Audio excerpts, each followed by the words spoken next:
Love God, love people, be His hands and feet. Those who are in need, be a light out in the street. Love God.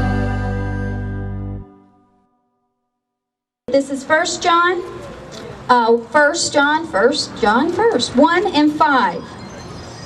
And it says, "This is the message we have heard from Him and declare to you. God is light. In Him there is no darkness at all. If we claim to have fellowship with Him," fellowship, a relationship. You want to be a part of Him. You want to be connected with Him. You want to fellowship with Him. But get what it says next.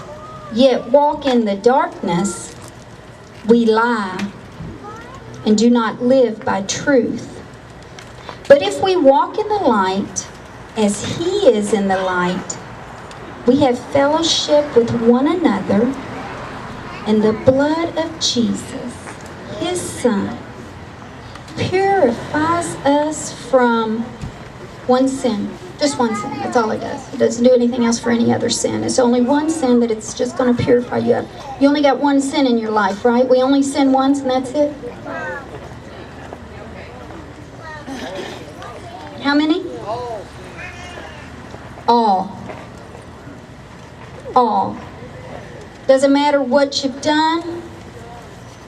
All sin. All sin. None of us are perfect, folks. None of us. We all want a fellowship. I don't know about you. I love it when we come together. We put our differences aside. It doesn't matter what religion we are, what church we attend to on Sunday. When you guys get together and we come together and we give God the glory, that's what it's all about. We lift His name on high and the blood of Jesus. How else could God make Himself known to us but to become one of us? I love Him for what He's done. I thank Him for what He's going to do here tonight. Someone's going to get what they are expecting. I bring it. I want it. Whatever you have need of, folks, God wants to supply that need. And I'm part of the Believers Youth Drama. And today we're going to do Super Chick stories. And we're just going to have fun with it. So we would like you guys to join in with us and worship and have a good time.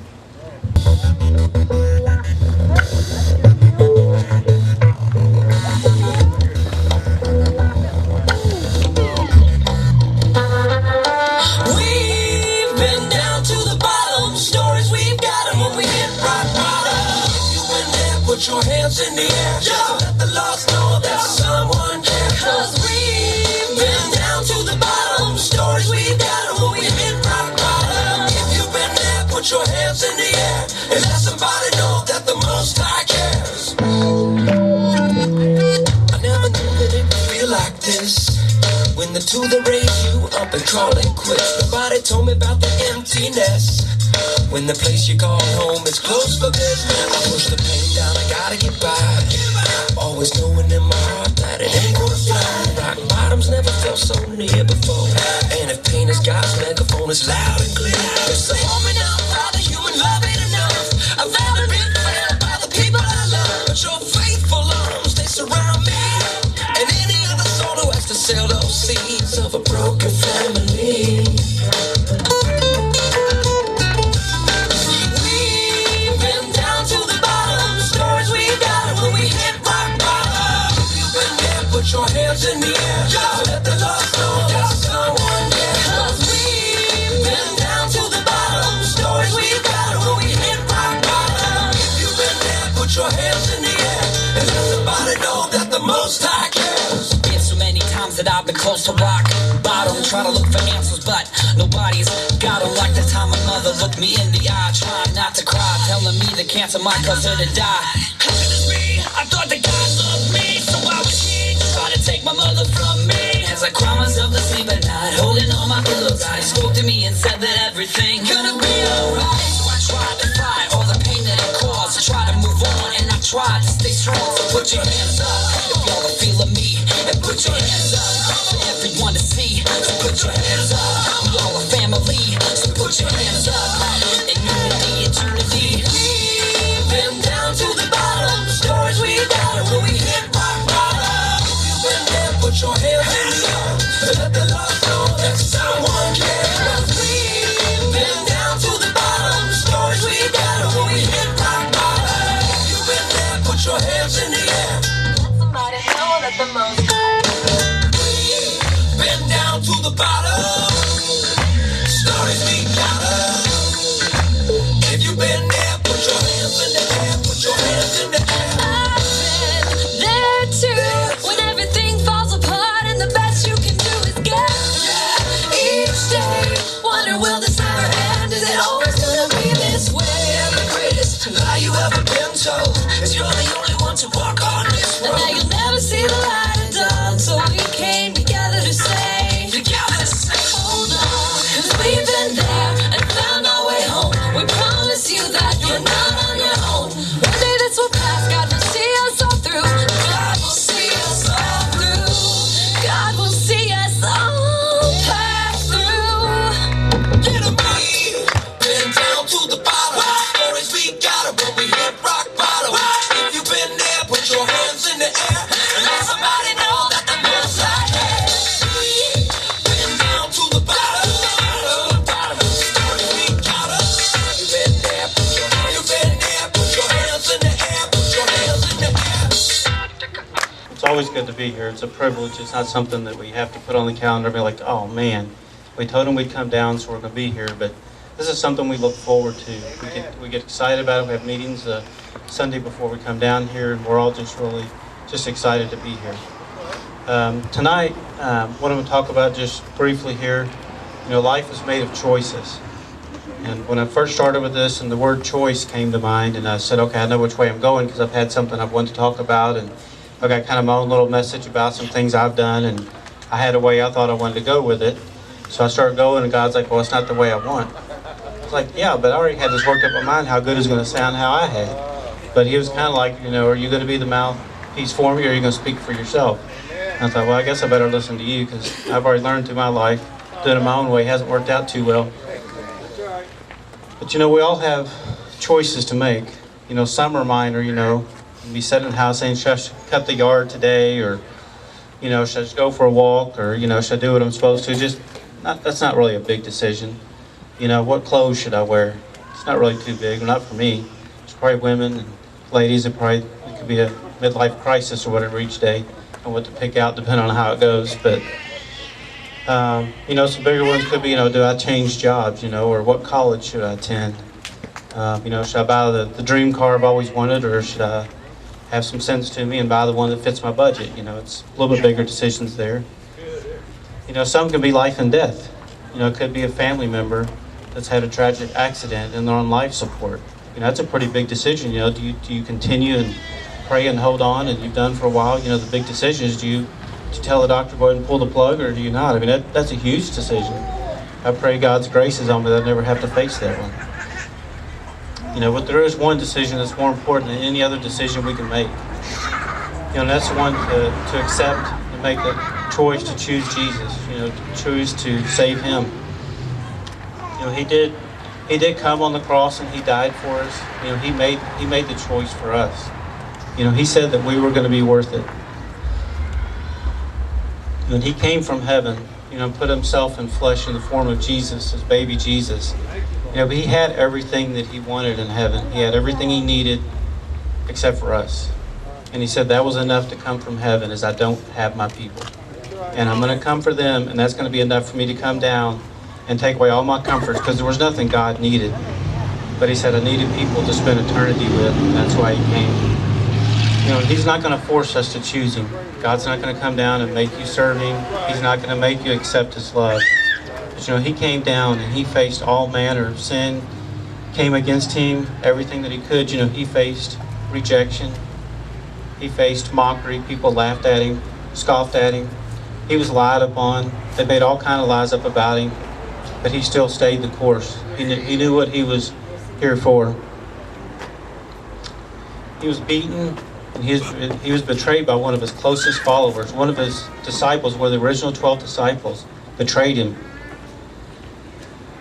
And ultimately that caused him to be crucified on the cross. Now, how many of you have ever been rejected by someone?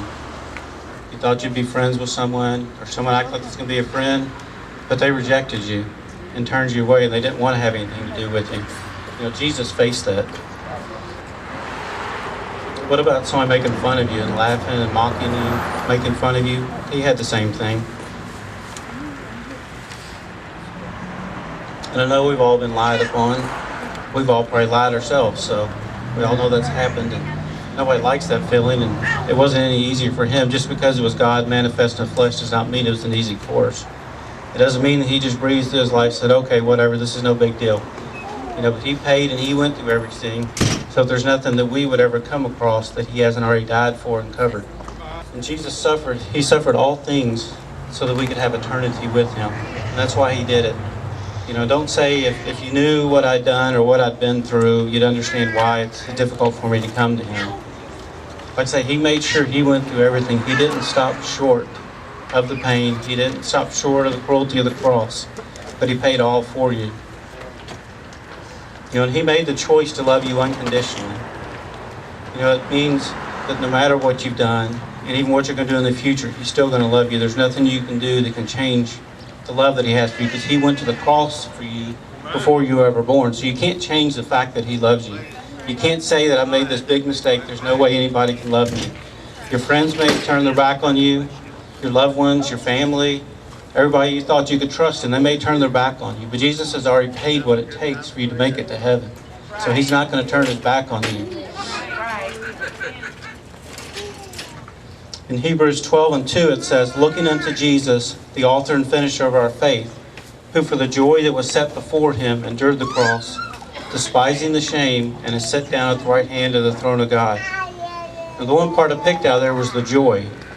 So he considered it a joy to do this. And I really don't believe he was looking forward, to the whipping post and having his back laid open. I'm not sure that, I'm pretty sure that wasn't the joy he was looking for. Or having his beard plucked out. I'm not sure he's saying, man, I can't wait to get that beard plucked out. This is going to be awesome. Just can't wait to go through that pain. That wasn't the joy he was looking at. And he sure wasn't looking forward to the nails piercing his hands and his feet, because there's no joy in that at all. But what he did is he looked what was on the other side of the cross. He knew what was on the other side of the cross, and we were on the other side of the cross. That's where the joy comes from. He can look beyond the current circumstance, but he knew what he was going to be able to buy. And he was going to be able to buy his people back. And there's the joy. He's seen through the cross, through the current circumstances, and he knew that it was going to be worth it. And he had a choice. He could have at any time, he could have called down a host of angels. And he could have had angels come down. I imagine they were guard just waiting, just for him to even blink like he was ready for them. And I'm sure they would have came down and it would have been over for everybody that persecuted him. Or he could have continued with the suffering, endure all the cross, the pain, and to the very last breath, which is what he chose. He said, my bride's worth it. They're worth it enough. I'm going to stay until the very last breath of my body leaves. I'm not going to give up. I'm not going to, I'm going to stay the course, because I know why I came and the purpose I have. So he chose to suffer and die for each and every one of us. Adam and Eve, they were the first ones created, and they gave up the garden. They gave up the garden, and they gave up the fellowship with God that he intended. Because God planned it, the way he planned was just to have an intimate walk each and every day throughout the day. Not just at certain times of the week or certain times of the year, but he planned to every single day be with us and just to fellowship with us. And he didn't want the sufferings, because that's where it came from. All the sufferings in this world, all the chaos, all the sin, that all came from decisions that Adam and Eve made. God gave them everything they could ever want. He placed everything. The fruit grew naturally. There's no weeds. There's no fighting back. The pests and all the bugs and everything else, but it was just paradise for them, except for one thing. He kept them from it's known as the tree of life in the center of the garden. He said, you can have everything else. I provided everything for you. Just don't eat off that one tree. But like I say, he's not going to make robots out of us. He still gave them that choice. Even in the midst of giving them paradise, in the midst of paradise and everything that they could ever want, he still allowed them to have free will and have a choice. And we all know that they made the wrong choice. And that's where sin and destruction and all the suffering and all the pain, that's where it entered in the world. I'm going to read a little bit out of Genesis 3. I'm trying to be too lengthy on it. It says, verse 1 says, now the serpent was more subtle than any beast of the field which the Lord had made. And he said unto the woman, yea, hath God said, ye shall not eat of every tree of the garden? And the woman said unto the serpent, we may eat of the fruit of the trees of the garden, but of the fruit of the tree which is in the midst of the garden, God hath said, you shall not eat of it, neither shall you touch it, lest you die. And the serpent said unto the woman, ye shall not surely die, for God know that in the day you eat thereof, then your eyes shall be opened, and you shall be as gods, knowing good and evil. So he's already starting to entice her. And when the woman saw that the tree was good for food, and that it was pleasant to the eyes, and a tree to be desired to make one wise, she took of the fruit thereof, and did eat, and gave also unto her husband with her, and he did eat. And the eyes of them both were opened, and they knew that they were naked, and they sewed fig leaves together, and made themselves aprons. And dropping down to verse 11, God came on the scene, and he went to go fellowship with them like he had designed. He was caring about his part of the plan, to fellowship with them, and he said, who told thee that thou wast naked? Hast thou eaten of the tree, wherefore have I commanded thee that thou should not eat? And the man said, the woman whom thou gavest to be with me, she gave me of the tree, and I did eat. Now we've always jokingly, and I've even done it just to have fun, I've always said, well, we can all thank Eve. She took the first bite, just like, the woman she got, talked into it by the enemy, and she gave to Adam. So when God comes on the scene and asks, because he gave charge over Adam, Adam was created first. He was supposed to be the one to have the dominion there. And he chose, well, this woman that you gave me, and she gave it to me and I ate it. So he's blaming God's creation. So I don't know how he thought he's going to be able to tell God that it's not his fault. That he didn't have the strength to stand up and make the right choice, because Adam didn't have to take it. It didn't read in here that, Eve came and worked with the devil and they jumped on Adam and shoved it down his throat or anything. He just said, well, the woman you gave me, she gave it to me and I ate it. That wasn't really going to hold water with God. And he could have asked for forgiveness. He could have manned up, asked for forgiveness, said, you know what, God, I messed up. I ate of it, and I'm sorry. And he still could have took it. He would have still probably been out of the garden, but he didn't even choose that. He wanted to hide behind the woman. He wanted to blame her. A lot of times the enemy will get us down a trail, and then we want to start looking for somebody else to blame. Well, this person, they tripped me up. If it wouldn't have been for this person, or if it wouldn't have been for that person, but we're all accountable, we're all responsible for our own actions. All Satan had to do, and all he has to do for us, is get our focus in the wrong place. He started having them make all the wrong choices, and the way that he did it, he didn't come and say, you know what, I'm going to be better than God. Won't you come to me and serve me, and I'll show you how to really live life. He didn't come that way because he knew it didn't work. But he came which way it would. He talked to Eve, and he said, well, God isn't really going to kill you. He'll make you like a God. You'll have all this power and all this knowledge. And it says, and when I was reading earlier about how Eve continued to look at the tree, and then she started desiring it and seeing how it was desirable to eat. So what he did is, she got so focused on that tree, she couldn't see the rest of them that was all around her, that she could have anything she wanted. There wasn't anything she was lacking. Just the one thing God tried keeping her from, to protect her. And we do that. The enemy will come and tell us, and like, man, you got a rough situation. You've got to be the worst person in the world, or you've had the worst life, and I don't blame you for giving up, and I don't blame you for leaving your family, or whatever you may have done in your life. I've done plenty of things. The enemy will just get you sidetracked and make you lose focus. It only takes a few moments for you to lose focus. If he can get you to do that, you'll start focusing on that one thing. When it gets you there, you're not going to be able to see God through the mist. You're not going to see all God's blessings around you. You're not going to see everything else around that God's designed for you to have a prosperous life. You know, like I was saying about being focused upon situations, we've all gone through things. I'm sure there's many of us here that are still going through things. And as life carries on, you know, life is full of trouble. You know, but we have to hold on to Jesus to be our hope. You know, and if we just keep focusing on the wrong things and trying to focus on our current situations, you know, we can't run around like Eeyore and just being like, woe is me. It's always going to be bad. You know, well, if we focus on the wrong thing, you're right. It is going to be bad. It's going to continue to be bad because that's all you're looking at.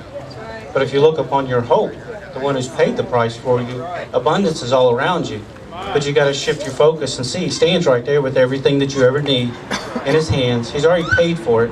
He doesn't have to work up. He doesn't have to put the angels on overtime or anything to make sure he can get you taken care of. He's already done everything that it takes to take care of you. I'm not just speaking to everybody here because I've done this time and time again. I'll stand up and tell you that we need to focus.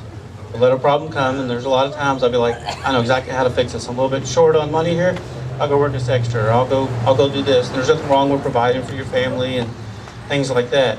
You know, we need to do our part, but when we become so consumed on it and we don't even seek God first, that's where it starts messing up. You know, the more consistent I stay at this, the more peace I have. I found out in the midst of the storm, it doesn't matter how big, it can be a big storm, it could be the worst storm I've ever been in. But if I'm focused on him, there can be peace in the midst of it. You know, peace I don't understand. You're like, well, you may lose your house. Well, I might. I just might lose my house. But God's seen me before he let me have the house, and I was still able to eat. And me and my family was still able to eat, but if we lose the house, yeah, it's going to be tough. But it'll be okay. We still got God, and they can't take that away. They might be able to take the mortgage note away from us. Might be able to take the car away, but they can't take God because he's always there. As long as I'm focused up on him, that's the most important part. You know, but when God blesses us, sometimes we'll look at the blessing and be like, well, I can't lose that blessing. There's just no way I can live without that. I mean, I don't know how I ever made it before. But when God gives it to you, you got to be willing to give it up. It doesn't mean God doesn't want us to have it. But he wants to make sure that our focus is upon the one giving it to us, not what's actually given to, you know, not the actual possession or whatever it may be that God's blessed us with. Like I said, I don't want to make light of anybody's situations. There's people here and other stories I know that are 100 times, 1,000 times worse than anything I've ever gone through. You know, I don't want to face, so I'm not going to try and say, you know, it's going to be easy, just trust God. It's easy to say. You know, we can all say, well, just trust God, we'll pray for you. You know, the times it is tough, we just got to dig in and hold God to his word and say, you know, your word says, you know, you're a friend that's closest to the brother of God. I need to feel you. I need to know you're here for me. And he is there in the moment. It's just a matter of focusing and asking him. And there was a song that I've heard that I really liked. It was talking about a man that was building his house on sinking sand. It's like one of the chorus parts of it was talking about.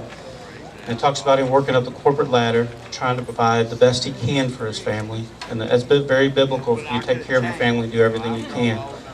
But he kept on trying to get the next promotion. And talks about how the kids are like, come on, Dad, at least watch the ball game. I don't have time right now, I'm working too late. Come on, can't you do this? And wife's asking him, but come on, can't you just spend some time with us? Just a little bit of time. And he's like, I gotta go, you know, I gotta go, this job needs me. You know, I need to do this so I can provide extra and extra, more and more. And he got consumed with it.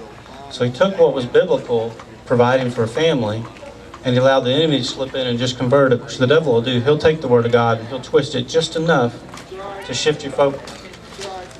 In the song, when it finishes out and it starts telling about how his sidetracked life messed up, it just keeps repeating, all they really wanted was you.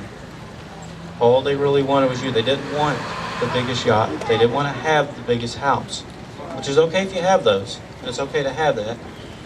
But when they take you away from your family, they ultimately take you away from God. None of those are worth having. It's just a matter of how you attain those. If God blesses you and gives you those, it's awesome and great. But if you turn your back on God, your family, and everything else, what have you really done with your life? I mean, it's not really, all those things are going to go away. I mean, the yacht can go out there and sink any day. I mean, it could have you go out the next day and look at it. It could be gone. You know, the house can, you know, go away. But God's not. You know, that's what I hear Jesus saying, is all that he wants is you. All that he wants is us. That's what he came for. That's what his plan, his purpose is. He didn't want us to go out and get big titles. That isn't what he's after. He isn't after us doing all those things. He can use those things, if we use it rightly, to have influence among men, that he can work and minister and have people look up. But just for that purpose. You know, and he desires to pour his love out on you. That's his greatest thing. He went to the cross to show you how much he loves you. Are you going to let him love on you? I just encourage you to make the choice to accept his love tonight. You know, it's a free gift. Like I said, you don't have to work for it. There's nothing you can do to earn his love. There's nothing better. You can't attend enough church services for him to love you more.